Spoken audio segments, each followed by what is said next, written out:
और शुरुआत बड़ी खबर से करेंगे। हिमाचल से खबर है, जहां एनपीए बंद करने के फैसले के खिलाफ शिमला समेत हिमाचल में कई जगहों पर अस्पतालों में डॉक्टर्स 2 घंटे की पेन डाउन स्ट्राइक कर रहे हैं। इस दौरान सुबह 9 बजे से लेकर 11 बजे तक मरीजों को परेशानियों का सामना करना पड़ रहा है। लोगों को इलाज नहीं किया जाएगा। हालांकि इस दौरान आपातकाल स्थिति में इलाज होता रहेगा। इमरजेंसी जो सर्विसें हैं वो चलती रहेंगी, लेकिन ओपीडी में 2 घंटे का काम प्रभावित रहेगा। सुबह 9 बजे से लेकर 11 बजे तक डॉक्टर स्ट्राइक पर रहेंगे। तो एनपीए बंद करने के फैसले के खिलाफ शिमला समेत हिमाचल के कई जगहों पर अस्पतालों में डॉक्टर्स 2 घंटे की स्ट्राइक कर रहे हैं। इस दौरान 11 बजे तक मरीजों को परेशानियों का सामना करना पड़ रहा है। हालांकि इस दौरान जो इमरजेंसी सर्विसें हैं वो एक तरह से चलती रहेंगी। और सीधे हम शिमला का रुख करेंगे। हमारे सहयोगी राजेंद्र इस वक्त हमारे साथ जुड़े हुए।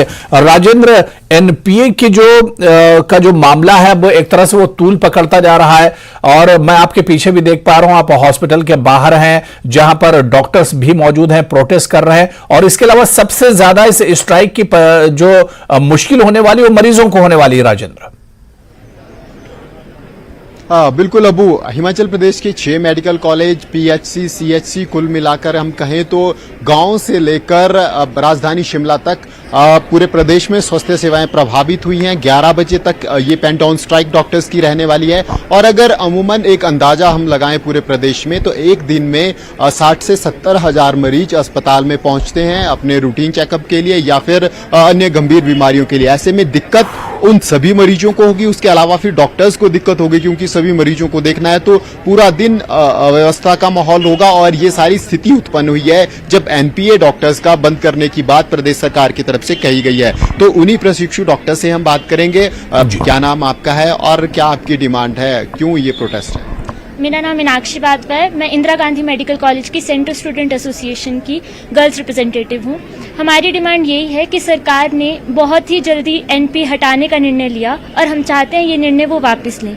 अगर आप देखेंगे WHO की गाइडलाइंस के अकॉर्डिंग 1 डॉक्टर होना चाहिए 1000 पॉपुलेशन के लिए, लेकिन हिमाचल में वैसा नहीं है। हमारा कैडर बहुत कम है। फिर भी जो हिमाचल में हेल्थ पैरामीटर्स है वो केरला से कम्पीट कर रहे हैं। पूरे इंडिया में वो फर्स्ट और सेकेंड पे ही हमेशा रहते हैं।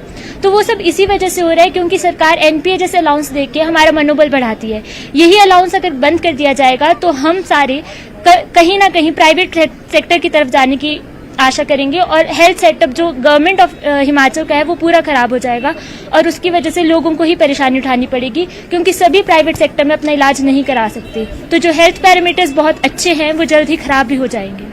डॉक्टर साहब, जिस प्रकार सरकार ने निर्णय लिया है और अब लग रहा है कि इतने जल्दी निर्णय वापस शायद होगा भी नहीं, मुख्यमंत्री भी आज हालांकि पहुंचेंगे, पूरी स्थिति का आकलन करेंगे। आगे क्या रणनीति रहेगी? अगर सरकार निर्णय वापस नहीं रहती है तो क्या प्रोटेस्ट कंटिन्यू रहेगा या फिर और कड़ा करेगा? अभी तो हम साइलेंट प्रोटेस्ट पे है। सैटरडे को हमने काले बिल्ले बांधकर प्रोटेस्ट अपना दिखाया। यही काले बिल्ले बांधकर हम हेल्थ मिनिस्टर के पास भी गए थे। अब हमने मंडे से आज से मतलब 9:30 से 11 बजे तक 1.5 घंटे की पेन डाउन स्ट्राइक की है। अगर सरकार अपना डिसीजन वापस नहीं लेती है तो ये स्ट्राइक के घंटे बढ़ते ही जाएंगे और आने वाले टाइम पे शायद हमें सड़कों पे भी उतरना पड़ेगा। ये डिसीजन हमारा जॉइंट एसोसिएशन कमेटी है जो सारी हिमाचल के मेडिकल कॉलेज की जितनी भी एसोसिएशन है, सेंट्रल स्टूडेंट एसोसिएशन और resident doctors association, HMOA Himachal Pradesh medical officers association, इन सबके एसोसिएशन की कमेटीज बनाई है हमने, जॉइंट कमेटी। वो जैसे आगे निर्णय लेंगे हम उसी के ऊपर अपने कदम आगे रखेंगे। बिल्कुल अबू, और आप देख भी सकते हैं हमारे पीछे बड़ी संख्या में यहाँ पर डॉक्टर्स हैं और 11 बजे तक ही इन्होंने बात कही है। उसके बाद फिर दोबारा से अस्पतालों में पहुंचेंगे और मरीजों को देखेंगे। तो दिक्कत पूरे प्रदेश में मरीजों को भी है।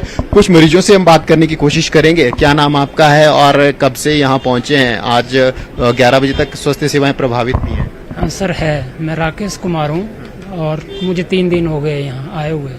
तो प्रभावित तो है, जब ये देखो हड़ताल है आपके सामने है तो परेशानी, मरीजों को तो बहुत परेशानी हो रही है। दिक्कत क्या है? आप कैसे यहाँ पहुँचे? दिक्कत, मेरा बच्चा सांप ने काट दिया था पाँव से, तो अब उसकी वजह से फिर यहाँ हॉस्पिटल में आए, हम एडमिट हुआ है बच्चा। लेकिन अब स्ट्राइक है तो उससे फिर प्रभावित तो है बच्चे। अब हमारे को परेशानी हो रही है बहुत ज़्यादा।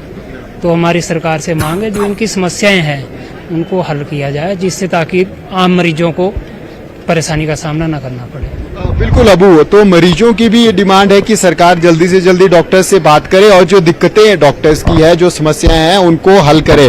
यही मैं अभी बात कह रहा था कि पूरे प्रदेश में जब स्वास्थ्य सेवाएं प्रभावित होती हैं तो एक मुश्त में लगभग 70,000 लोग सीधे प्रभावित होते हैं और फिर डायरेक्टली इनडायरेक्टली ये संख्या बढ़ती ही जाती है। तो ऐसे में बड़ा संकट सरकार के समक्ष भी अब खड़ा होने वाला है और डॉक्टर्स के सामने तो खड़ा हो ही गया है। तो देख सकते हैं ये प्रोटेस्ट लगातार बढ़ता भी जा रहा है। रेजिडेंट एसोसिएशन के प्रेसिडेंट हमारे पास हैं, इनसे हम जानना चाहेंगे। अब लग रहा है कि अब सरकार क्या निर्णय लेती है, कितना समय लेती है, कैसे फिर प्रोटेस्ट को अब आगे बढ़ाएंगे? देखिए, ये निर्णय हमारा जॉइंट एक्शन कमेटी बनी हुई है, उसमें ये निर्णय लिया जाएगा। एक बार फिर से हम कह रहे हैं कि हमें सरकार से पूरी आशा है, जैसे ही मुख्यमंत्री जिस पे रिव्यू करेंगे और इस फैसले को जल्दी से जल्दी वापस लेंगे, जो कि हमारे अभी जो स्वास्थ्य मंत्री जी से वार्तालाप हुआ था उसमें भी कहा गया था, जैसे मुख्यमंत्री जी प्रदेश में वापस आते हैं तो वो इस पे फिर से पुनर्विचार करेंगे। और इसी आशा के साथ हम जो है ये अभी लाइट सा प्रोटेस्ट रखा है और बाकी जो जॉइंट एक्शन कमेटी इसमें निर्णय लेगी उसके साथ हम भी खड़े हुए। एससी प्रेसिडेंट हमारे साथ हैं, कितना फाइनेंशियल लॉस है और अगर पूरी कैलकुलेशन करें तो किस प्रकार से प्रभावित होंगे? देखिए, एनपीए जो है पहले ये 33% हमारे डॉक्टरों को दिया जाता था, जिसे घटाकर फिर 25% किया गया, फिर ये 20 किया गया और अभी ये फिलहाल खत्म कर दिया गया है। तो आप मानिए कि जो बेसिक सैलरी है उसके ऊपर एनपीए दिया जाता है, तो इससे आपका जो फाइनेंशियल लॉस है वो डॉक्टरों को होगा। और अगर आप आने वाले 2 साल की बात करें, जो हमने भी एक अपनी तरफ से रफ कैलकुलेशन की थी, उसके हिसाब से सरकार को भी कोई बड़ा वित्तीय उसमें कोई फायदा होने नहीं वाला है। मात्र जो आप अगर देखें आने वाले 2-2.5 साल का जो बात है, अगर उसमें देखा जाए, अगर एनपीए हटा दिया जाता है तो तकरीबन वो 12 करोड़ के आसपास का ही उससे जो है सरकार को फायदा होगा, जो मुझे लगता है कोई इसका बिल्कुल। अबू, इससे दोहरी मार डॉक्टर्स के ऊपर पड़ती है। पहला जो 20,000 का लॉस है डायरेक्ट वो होता है और दूसरा क्योंकि ये बेसिक सैलरी में ऐड होता है, जो अदर फाइनेंशियल बेनिफिट मिलते हैं वो भी फिर उस पर भी कटौती होगी। और दूसरी जो बड़ी बात डॉक्टर्स की है, क्योंकि ये इसीलिए दिया जाता है, जो सर्विसेज डॉक्टर्स की है वो वर्किंग आवर के अलावा कभी भी जब इमरजेंसी जरूरत होती है, इमरजेंसी सुविधाएं चाहिए होती है तो डॉक्टर्स को कॉल करके बुला लिया जाता है, एक। और दूसरा ये कि प्राइवेट प्रैक्टिस से मनाही डॉक्टर्स को होती है, उसके लिए ये अलाउंस दिया जाता है। तो ऐसे में अब इन दोनों शर्तों के ऊपर स्टेट गवर्नमेंट की जो नोटिफिकेशन आई है वो साइलेंट है, वो इन दोनों के ऊपर कुछ नहीं कह रही है। सिर्फ जो नोटिफिकेशन आई है उसमें एनपीए काटने की बात कही गई है। तो ऐसे में उसके ऊपर भी अब सरकार की तरफ से क्या स्पष्टीकरण आता है, इसका इंतजार भी है। और डॉक्टर्स की तरफ से तो बात साफ कर ही दी गई है, प्रोटेस्ट के ऊपर डॉक्टर्स उतर गए हैं और अब धीरे धीरे पहले ब्लैक बैजेस लगाए, अब पेन डाउन स्ट्राइक है। अब आगे देखना होगा कैसे कैसे ये मुद्दा बढ़ता है, क्या सरकार इस स्थिति को नियंत्रण में लाती है या फिर प्रदेश की जनता को और मरीजों को और दिक्कत झेलनी पड़ती है। जी अबू। बिल्कुल राजेंद्र, लेकिन सवाल ये उठता है कि जिस तरह से अगर बात आगे नहीं बनती, अभी तो 1.5 घंटे के लिए पेन डाउन स्ट्राइक है, डॉक्टर 1.5 घंटे के लिए काम नहीं करेंगे, लेकिन आने वाले दिनों में जिस तरह से डॉक्टर्स कह रहे हैं कि अगर बात नहीं मानी गई या बात नहीं बनती है तो वो अपने स्ट्राइक को बढ़ाएंगे, क्या सरकार के पास कोई ऑप्शन और है कि अगर ये डॉक्टर स्ट्राइक पर जाते हैं तो दूसरा जो स्टाफ है उसे एक तरह से लगाया जाए मरीजों के लिए?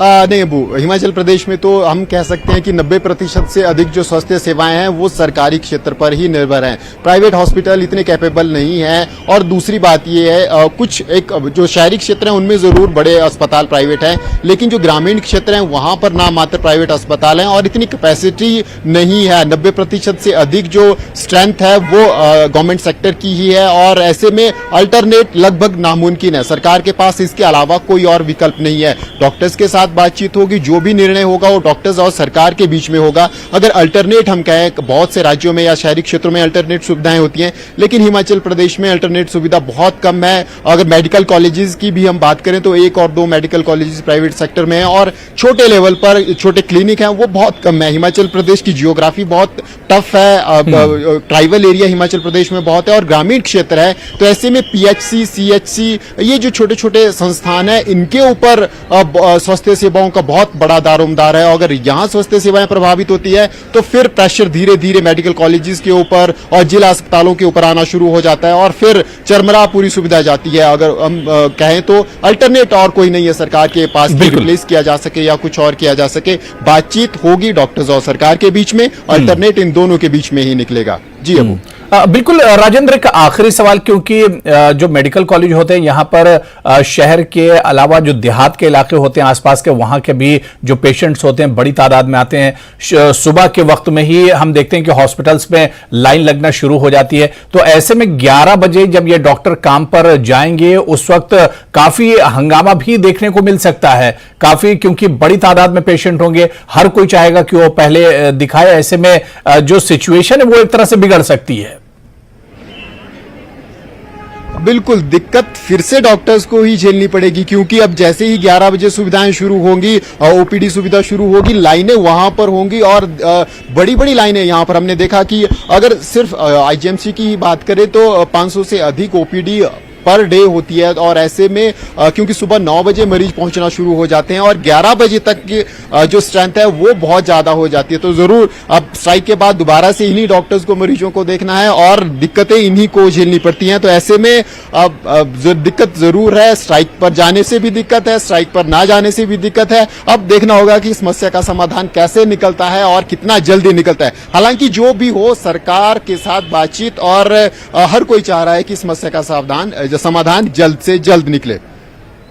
बिल्कुल राजेंद्र, आप इस पर नजर बना रखिए। बहुत बहुत शुक्रिया, काफी तफसील में आपने बताया और डॉक्टर से भी आपने बात की, मरीजों से आपने बात की। हालांकि मरीजों को इस स्ट्राइक के बाद काफी ज्यादा परेशानियों का सामना एक तरह से हो सकता है। अब देखना ये बहुत अहम होगा, जिस तरह से हमारे सहयोगी राजेंद्र बता रहे थे कि यह मसला कैसे हल होता है, सरकार और डॉक्टरों के बीच में आखिर बात कैसे बनती है। राजेंद्र, आप नजर बनाए रखिए, बहुत बहुत शुक्रिया, दोबारा से आपके पास लौटेंगे।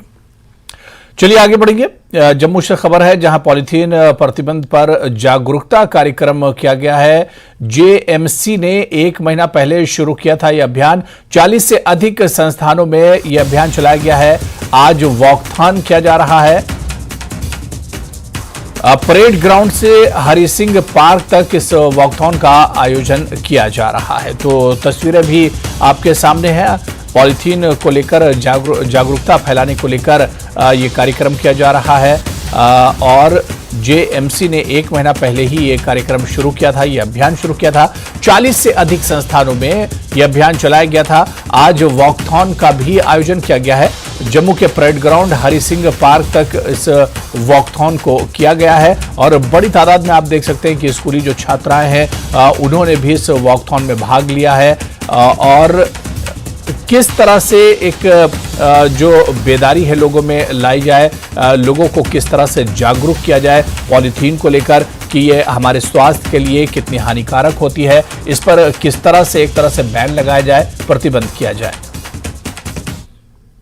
जेएमसी जम्मू की तरफ से पॉलीथीन मुक्त जम्मू का अभियान चलाया गया है, जिसमें कई कॉलेज और यूनिवर्सिटी के स्टूडेंट्स हैं वो भी आज इस वॉकथॉन में पार्टिसिपेट कर रहे हैं। हमारे साथ मेयर जम्मू राजेंद्र शर्मा मौजूद हैं। क्या मकसद था इस वॉकथॉन के पीछे?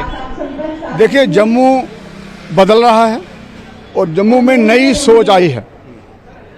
जब हमने आह्वान किया था कि हमने जो साख का विसर्जन है वो नहर में करना है, सूर्यपुत्री तवी में नहीं करना है, तो पूरे जम्मू ने खुद बदलाव किया था। उसी से प्रेरणा लेते हुए जम्मू अब चाहता है कि हम पॉलीथीन मुक्त भी हों और उससे आप देख सकते हैं कितने स्कूल के यहाँ स्टूडेंट्स आए हैं। 1 महीना तक पूरा ये मुहिम चला जम्मू की प्रेरणा के कारण। तो सभी यूनिवर्सिटीज़ में, कॉलेजेस में, स्कूल्स में हम गए और आज उसका परिणाम आप देख रहे हैं। कोई स्कूल नहीं बचा, कोई ऑर्गेनाइजेशन नहीं बची जो इसमें पार्टिसिपेट नहीं कर रही है। तो ये बताता है कि जम्मू का सोच, जम्मू की प्रोग्रेसिवनेस और जम्मू जो चाहता है कि हमें नई व्यवस्था चाहिए, हमें अच्छा पानी चाहिए, अच्छी सफाई चाहिए, अच्छा वातावरण चाहिए, उसकी तरफ बढ़ते हुए ये बहुत बड़ा संकेत। पॉलीथीन मुक्त जम्मू बनाना कितना अहम है, कितना नुकसान होता है पॉलीथीन से? पॉलीथीन मुक्त करना इसलिए अहम है, ये अंतर्राष्ट्रीय मुद्दा बन गया है और हर जगह हमें पॉलीथीन दिखता है और इससे हमारा पर्यावरण खराब हो रहा है। जब हम कंपोस्टेबल कैरी बैग यूज करेंगे, वो ना तो एनिमल के लिए हानिकारक हैं, ना ही वो मनुष्य के लिए हैं और ना ही हमारी वाटर बॉडीज उससे प्रभावित होती हैं। तो हमें अच्छा वातावरण मिलेगा उसके लिए, तो इसलिए बहुत आवश्यक है और हम अच्छी व्यवस्था की तरफ बढ़ रहे हैं। बहुत अहम है कि पॉलिथीन मुक्त जम्मू बनाया जाए, क्योंकि इससे जो हमारा एनवायरनमेंट है उसको नुकसान है, यहाँ पे जो लोग हैं मवेशी हैं उनको नुकसान होता है। इसलिए सिविल सोसाइटी, यहाँ के लोकल लोग, स्टूडेंट, बच्चे जो यूनिवर्सिटीज में, कॉलेजेस में हैं, उन सबको साथ में लाया गया है ताकि इस वॉकथॉन के जरिए एक मैसेज दिया जाए कि जम्मू को अब पॉलिथीन मुक्त बनाना है। कैमरामैन चांद के साथ राजन वैद, न्यूज़ 18 जम्मू। तो जम्मू को पॉलिथीन फ्री बनाने के लिए वॉकथॉन का आयोजन किया गया है, जिसमें बड़ी संख्या में हमने देखा कि आम लोग और छात्रों ने इसमें भाग लिया है। किस तरह से इसको लेकर जागरूकता फैलाई जाए, पॉलिथीन पर प्रतिबंध लगाया जाए, इसे बैन किया जाए और इसे खत्म किया जाए, इसी के चलते इस पर एक वॉकथॉन का आयोजन किया गया है। और सीधे इस वक्त हम जम्मू का रुख करेंगे। खुद हमारे साथ हम अपने सहयोगी राजन वैद से भी जुड़ने की कोशिश करेंगे और इस वॉकथॉन पर उनसे भी चर्चा करेंगे और जानने की कोशिश करेंगे, क्योंकि परेड ग्राउंड से हरि सिंह पार्क तक ये वॉकथॉन किया गया है, जिसमें बड़ी संख्या में छात्र और आम लोग इसमें भाग ले रहे हैं। पॉलिथीन के प्रति जागरूकता को लेकर यह कार्यक्रम किया गया है। जेएमसी ने 1 महीने पहले यह कार्यक्रम शुरू किया था, यह अभियान शुरू किया गया था। 40 से अधिक संस्थानों में यह अभियान चलाया गया था और आज 1 महीने के बाद वॉकथॉन का आयोजन किया गया है। परेड ग्राउंड से हरि सिंह पार्क तक इस वॉकथॉन का आयोजन किया गया है, जिसमें बड़ी संख्या में हमने देखा कि जो स्कूली छात्र हैं उन्हें इसमें वो शामिल हुए। इसके अलावा आम लोग भी इसमें शामिल हुए हैं, जिन्हें जागरूक किया जा रहा है कि पॉलीथीन हमारी स्वास्थ्य के लिए कितनी हानिकारक है और इससे बचना कितना ज़रूरी है। जिस तरह से हम इसका इस्तेमाल करते हैं, ये हमारे स्वास्थ्य के लिए काफ़ी नुकसानदेह है।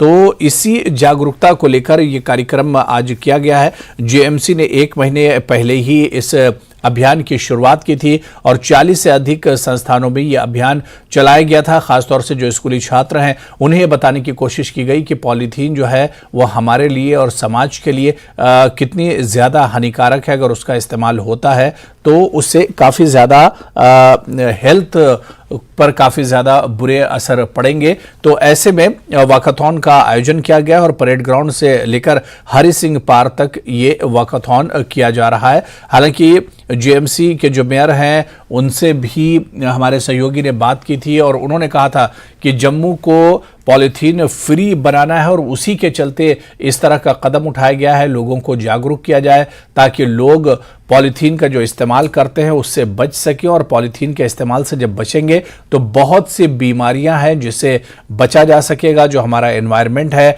हमारे आसपास का जो माहौल है वो एक तरह से साफ सुथरा रहेगा और हमारा जब माहौल साफ सुथरा रहेगा तो हम बहुत सी बीमारियों से एक तरह से बच सकते हैं। और इसी के चलते आज ये प्रोग्राम किया गया है, जिसमें वॉकथॉन का भी आयोजन किया गया, जिसमें बड़ी संख्या में स्कूली छात्रों और आम लोगों ने इसमें भाग लिया है। छात्राएं भी इसमें बड़ी संख्या में शामिल हुई। परेड ग्राउंड से हरि सिंह पार्क तक ये वॉकथॉन किया गया।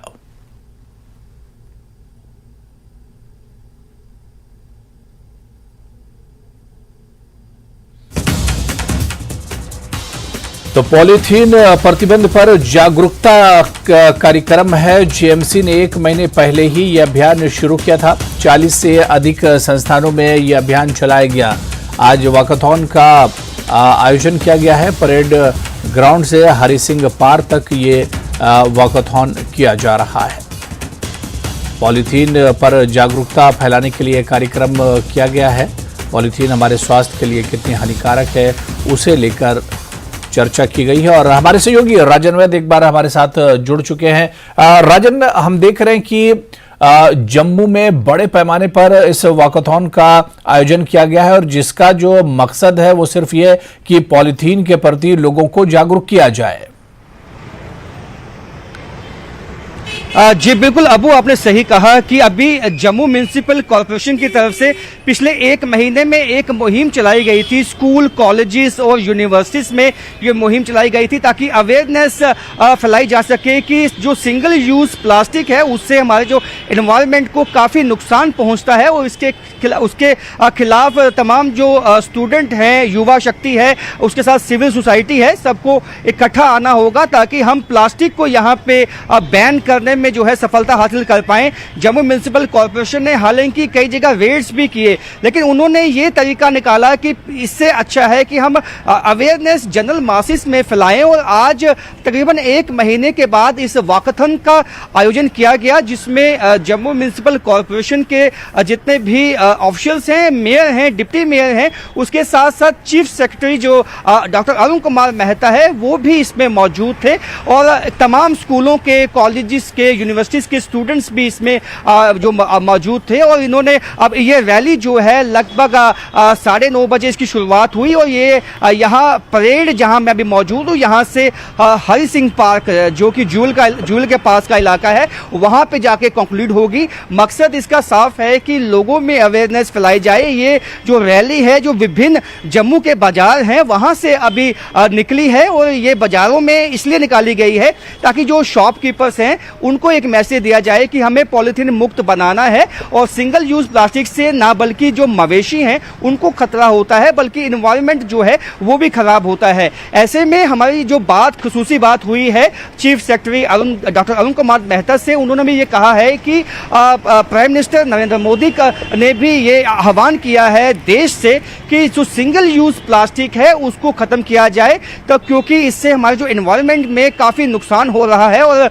डॉक्टर अरुण कुमार मेहता ने यहाँ तक कह दिया कि इस वक्त जो हमारे जो सीज हैं, समुद्र हैं, उनमें इतना प्लास्टिक इकट्ठा हो गया है कि जिससे हमारे एनवायरनमेंट को काफ़ी नुकसान होने वाला। आज ही ये कदम उठाना होगा और पहल जो है वो करनी होगी। हर एक बाशिंदे को, हर एक सिविलियन को अपनी जिम्मेदारी समझते हुए ये पहल करनी होगी कि वो सिंगल यूज प्लास्टिक का इस्तेमाल नहीं करेगा। इसको बड़े पैमाने पे कैंपेन बनाने की ज़रूरत है, वो उस पर उन्होंने बल दिया। और क्योंकि यहाँ पे ये टूरिस्ट प्लेस है जम्मू कश्मीर, यहाँ पे अभी पिलग्रिमेज टूरिज्म के लिए भी जाना जाता है और कश्मीर घाटी में भी काफ़ी संख्या में जो टूरिस्ट हैं इस साल पहुँचने की उम्मीद है। तो उनका ये कहना है कि इन्वायरमेंट उनको हम साफ देंगे तभी यहाँ पे जो इजाफा है टूरिस्ट की संख्या में वो देखने में आएगा आने वाले सालों में। जी अबू बिल्कुल राजन, जाहिर सी बात है कि एक बहुत अच्छा कदम है पॉलीथीन को लेकर, जो इसके नुकसान है इससे आवाम को, छात्रों को जागरूक किया जा रहा है। लेकिन राजन, यहाँ पर सवाल यह भी उठता है कि ये इस तरह का जागरूकता का पॉलीथीन को लेकर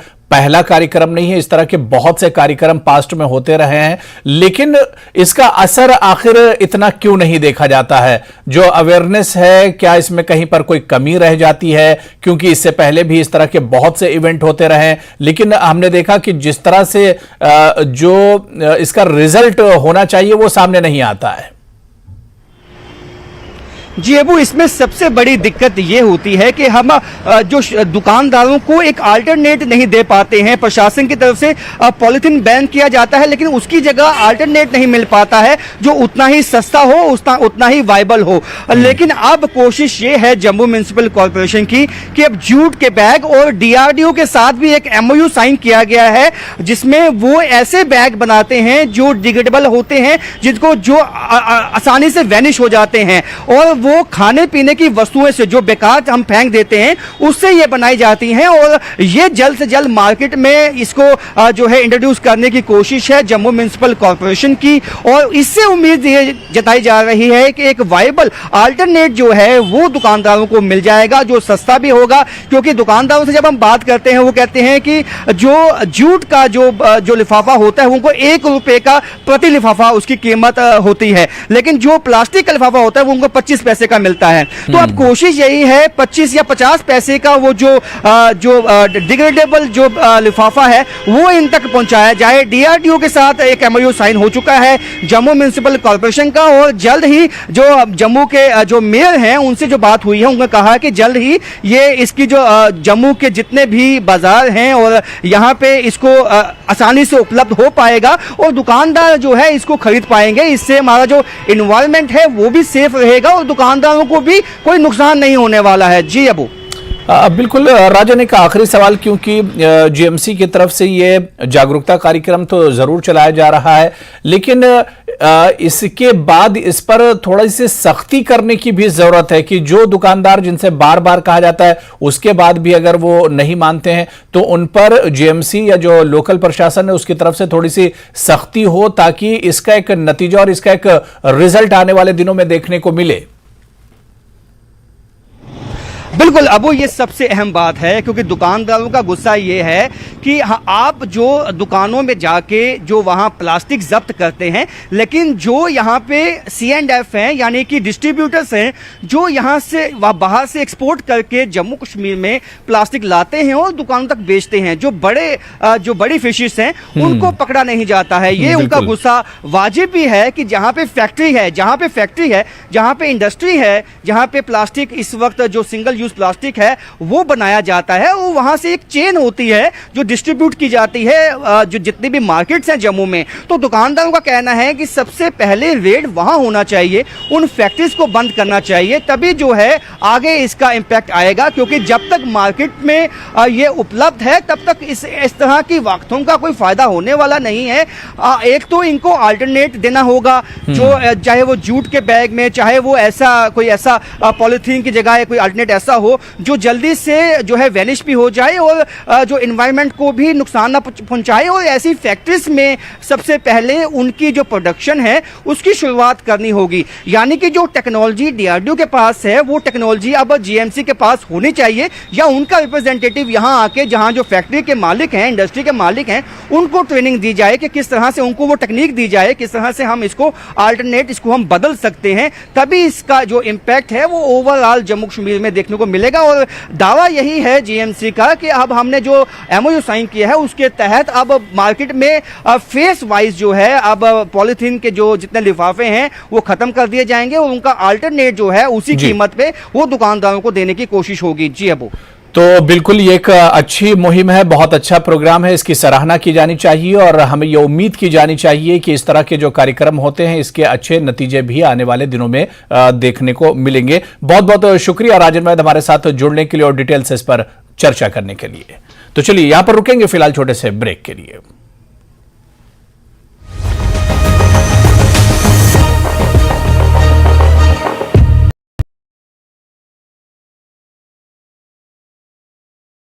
किया जिसका मकसद लोगों को इनके हुकूक और बरात के बारे में जानकारी फराहम करना था। इस मौके पर OBC UFI के सदर महेश मानू ने बतौर मेहमान खुसूसी शिरकत की। प्रोग्राम का मकसद इल्म के फ़र्क को पुर करना और कम्युनिटी को अपने हुकूक को मौसर तरीके से इस्तेमाल करने के लिए बाइख्तियार बनाना था। सब्जी एवं फ्रूट यूनियन RS पुरा की तरफ से बैठक का आयोजन सुरेंद्र कुमार उर्फ शिदा की यूनियन का सर्वसम्मति के साथ प्रधान चुन लिया गया। इसके अलावा महेंद्र चौधरी को उप प्रधान की जिम्मेदारी सौंपी गई। इस मौके पर म्युनिसिपल कमेटी के चेयरपर्सन सतपाल पप्पी ने प्रधान चुने जाने पर सुरेंद्र कुमार तथा उनकी पूरी टीम को मुबारकबाद दी। ग्रामीण क्षेत्रों में रहने वाले लोगों को बेहतर स्वास्थ्य सुविधाएं प्रदान करने के मकसद से श्री सत्य साईं हेल्थ केयर की तरफ से निःशुल्क चिकित्सा शिविर का आयोजन किया गया, जिसमें लोगों के स्वास्थ्य की जांच करने के साथ साथ निःशुल्क दवाइयां दी गई हैं। बाबा साहब डॉक्टर भीमराव अंबेडकर के विचारों को जन जन तक पहुंचाने के मकसद से payback to society Jammu Kashmir तथा बुद्धिस्ट सोसाइटी ऑफ इंडिया की तरफ से एक कार एवं बाइक रैली निकाली गई। इस मौके पर सैकड़ों की संख्या में सोसाइटी से जुड़े हुए लोगों ने रैली में हिस्सा लिया। Department of youth services and sports ने विभिन्न खेलों में यूटी के छात्र खिलाड़ियों के चयन की प्रक्रिया को तेज कर दिया है, क्योंकि school games federation of India 6 जून से विभिन्न खेलों में स्कूल नेशनल की मेजबानी करने जा रहा है।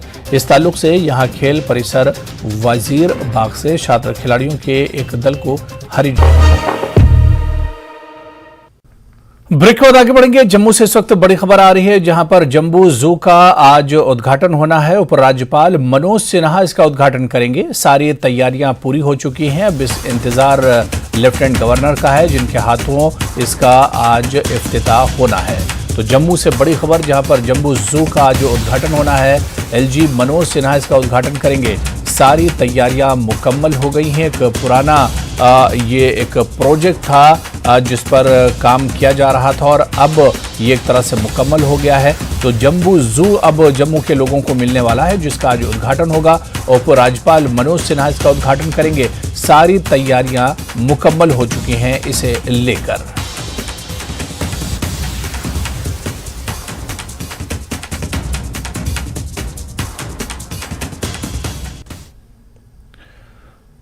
मुख्य सचिव अरुण कुमार से खास बात। जम्मू कश्मीर को पॉलीथीन मुक्त करने का प्रयास। प्रधानमंत्री नरेंद्र मोदी के निर्देश अनुसार यह अभियान चलाया जा रहा है।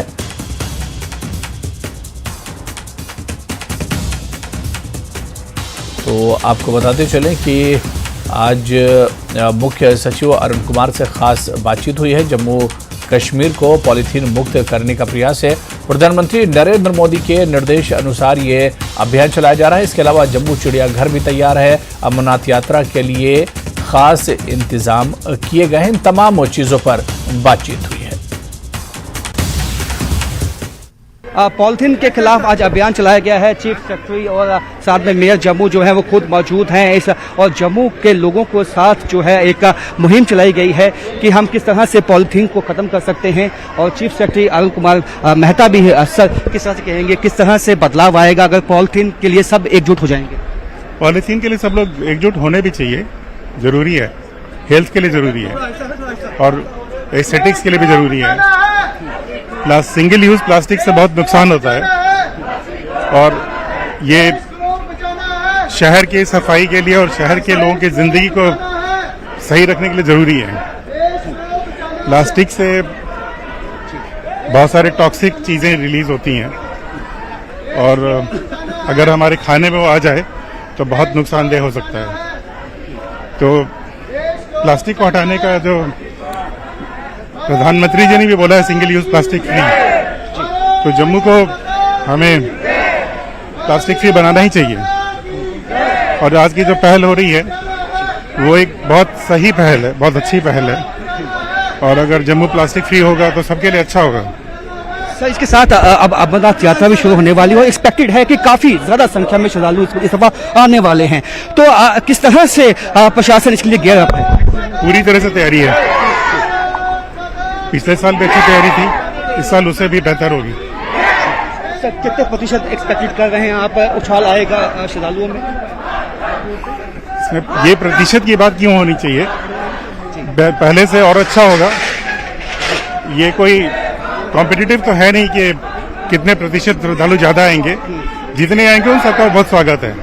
सर, पिलग्रिमेज टूरिज्म के लिए अब जम्मू कश्मीर सबसे आगे है और जम्बू जू आ रहा है, आज इनॉग्रेशन हो रहा है। कितना आपको लगता है कि माता वैष्णो देवी और अमरनाथ यात्रियों के लिए भी एक मौका है इसको देखने का? जम्मू में बहुत सारा विकास हो रहा है। जम्मू में जो ये तवी बराज आएगा और साथ साथ में जू आ रहा है। सुचेतगढ़ में बॉर्डर टूरिज्म, घराना, सुरिंसर, मानसर, मानतलाई, ऐसे बहुत सारे इनिशिएटिव्स हैं जिसकी वजह से जम्मू बहुत आगे जा रहा है और यहाँ की टूरिज्म की संख्या भी बहुत बढ़ रही है। तो जम्मू का विकास अच्छी तरह से हो, यह सब की धारणा है। बहुत बहुत शुक्रिया सर। तो जम्मू का विकास, समग्र विकास जिसे हम कहते हैं, वो हो, इस बात की कोशिश है और उसके लिए आज जम्बू जू और ऐसे कई प्रोजेक्ट्स जो हैं वो जम्मू में अब बनकर तैयार हो चुके हैं। उसका जल्द ही इनॉग्रेशन होगा और उससे अब पिलग्रिमेज जो टूरिज्म है उसके लिए जम्मू कश्मीर सबसे आगे है और काफी संख्या में जो अमरनाथ यात्री आने वाले हैं उसके लिए भी प्रशासन गियर अप है ताकि उनको अच्छा उनका स्वागत हो और उनको अच्छी सुविधाएं प्रदान की जाए। कैमरामैन चांद के साथ राजेंद्र वैद, न्यूज़ 18 जम्मू। तो चलिए यहां पर रुकेंगे फिलहाल एक और छोटे से ब्रेक के लिए।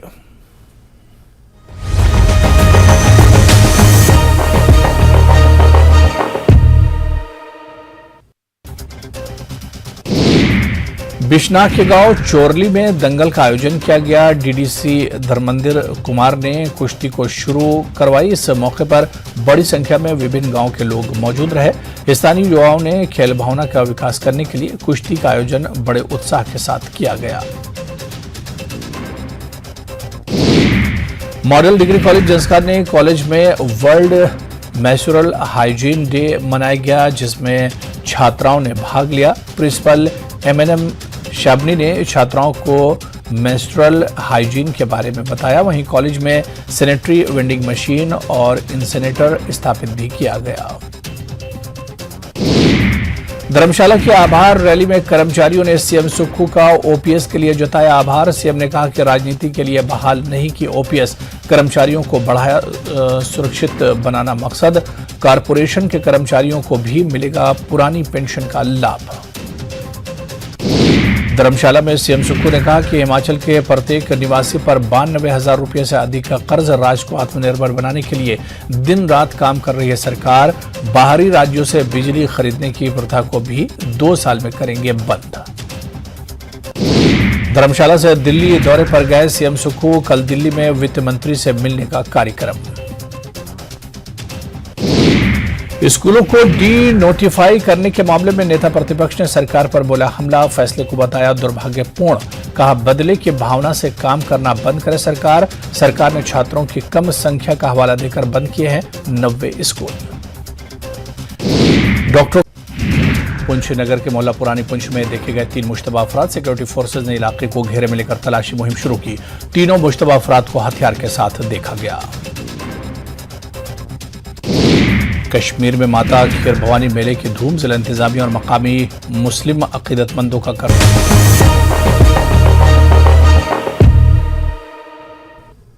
और इस वक्त एक और बड़ी खबर आपको बता दें कि यासीन मलिक पर आज सुनवाई होनी है। एनआईए की याचिका पर यह सुनवाई होगी। दिल्ली हाईकोर्ट में सुनवाई है। एनआईए ने यासीन मलिक के लिए मौत की सजा की मांग की है। आतंकियों को फंड मुहैया कराने का मामला है। मामले में दोषी ठहराया जा चुका है यासीन मलिक को, जिस पर आज सजा मौत की मांग की जाएगी।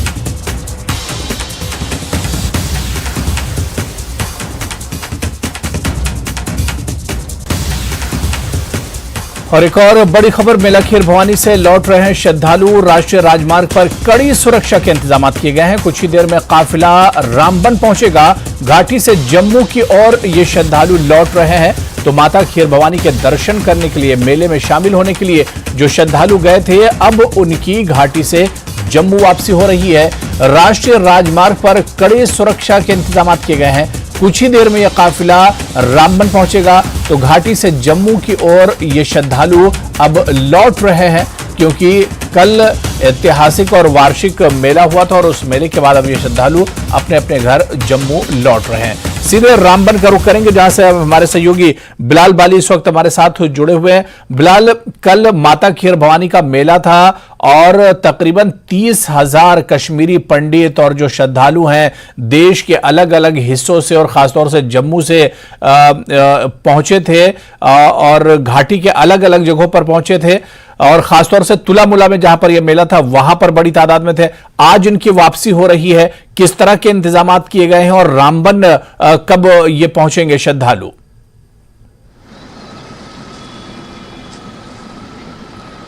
देखिए अबू हुरैरा, जो माता खीर भवानी का जो मेला है वो यकीनी तौर से हर साल ऐतिहासिक रहता है।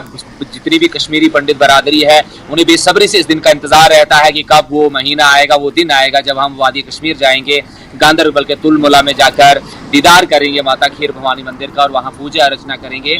तो पिछले 2-3 दिनों से लगातार हमारी कवरेज चल रही है। हमने दिखाया कि इस तरह से बिल्कुल हिंदुस्तान के मुख्तलिफ हिस्सों से, बल्कि विदेश से भी जो कश्मीरी पंडित अकीदत रखते हैं वो इन दिनों में कश्मीर आते हैं और उस मेले में शरीक होते हैं। तो बड़ी तादाद में लोगों की जोश और जज्बे के साथ इस मेले में उन्होंने शिरकत की। तो कल शाम को ये कंक्लूड होने के बाद यात्रियों का जो वापसी का सिलसिला है वो शुरू हो गया था। आज सुबह के वक्त में जब हमारे आपसे थोड़ी देर पहले जो मैनेजमेंट के जो मुंतजमीन है उनसे बात हुई, उनका कहना था कि वो श्रीनगर से तकरीबन 1 घंटा पहले निकल चुके हैं। हाईवे पे जो सिक्योरिटी के है वो कड़े इंतजाम किए गए हैं, क्योंकि वादी कश्मीर से बानिहाल टनल तक जो है वादी कश्मीर की पुलिस और सिक्योरिटी फोर्सेज है उनकी जिम्मेदारी है। और वहाँ से जम्मू की हमने सुबह से देखा कि district police Ramban, security forces, district administration Ramban Banihal में पहुंच चुकी है। वो उस कारवां का वेलकम करेंगे वहां पर और उसके बाद उनको हाई सिक्योरिटी के बीच में हाईवे पे क्रॉस किया जाएगा और बानिहाल से ये कारवां रामसू मगरकोट से होते हुए फिर रामबन और फिर नाशरी ढलवास को क्रॉस करते हुए जिला उधमपुर में इस टनल के जरिए दाखिल हो जाएगा। हम नाशरी टनल के बाहर इस वक्त खड़े हैं क्योंकि यहाँ पर सिक्योरिटी के हमने चौकस इंतजाम देखे, तो हमने कहा सोचा कि यहाँ से लाइव हमें दिखाया कि किस तरह के इंतजाम। आप मेरे पीछे तस्वीर देखेंगे अगर कि किस तरह सिक्योरिटी फोर्सेज जो सीआरपीएफ की गाड़ियां हैं यहाँ पर चाकू चौबंद लगी हुई है। बैंकर्स के जरिए आप देख पा रहे हैं कि बैंकर के पोर्ट में क्यूआरटी टीम्स जो है, क्विक रेस्क्यू टीम्स इनको कहा जाता है। कोई भी आपदा, कोई भी परेशानी इस तरह की आती है तो उस वक्त ये क्विक रेस्क्यू टीम जो है वो काम करती है।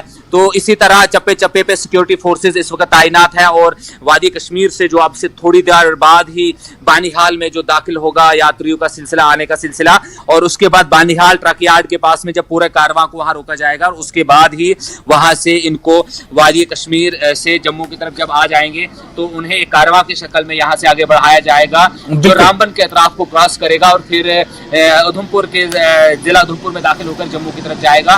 तो ये यात्रा जो है, परसों हमने देखा जिला इंतजामिया ने जब यात्रा जम्मू से आ रही थी तो जिला इंतजामिया और जिला पुलिस रामबन ने आला इंतजाम किए थे। उनके लंच का प्रोग्राम यात्री निवास चंद्रकोट में था। आज भी तकरीबन उनके खाने पीने का इंतजाम यहाँ पर रखा गया है। तो जो ही यात्रा जो यहाँ पहुंचेगी उनके खाने पीने के इंतजाम होंगे और उसके बाद उनको यहाँ से आगे बढ़ने की इजाजत दी जाएगी। बिल्कुल बिलाल, जिस तरह से हमने देखा कि जम्मू के नगरोटा से ये पूरा जो काफिला था वो निकला था एक तरह से तुलामुला के लिए और कल ये मेला हो गया, अब इनकी वापसी हो रही है। तो जब तक ये श्रद्धालु अपने अपने घर नहीं पहुंच जाते हैं तो जो प्रशासन है, जो सिक्योरिटी एजेंसियां हैं, उनके लिए एक बड़ा चैलेंज बना रहता है।